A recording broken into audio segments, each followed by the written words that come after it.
रूपम recording studio जीवा चौक मधुबनी।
हमारा बुरा हाल रे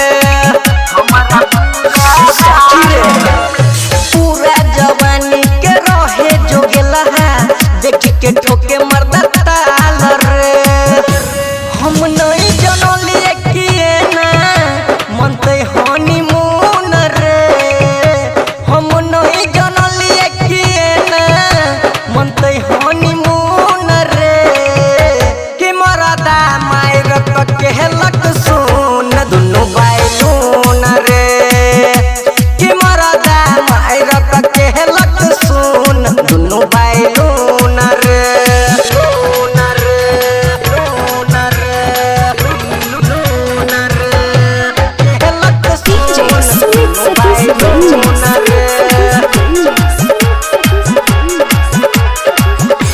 कि मरदा मायर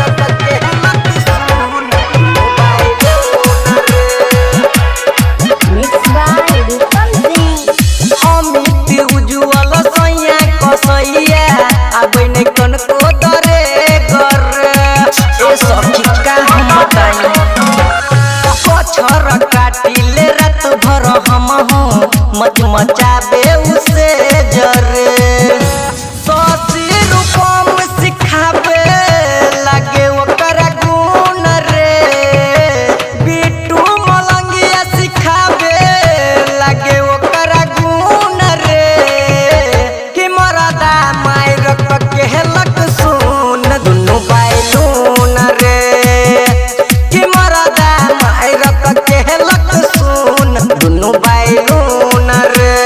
रूपम रिकॉर्डिंग स्टूडियो जीवा चौक मधुबनी। Mobile number 9110963660।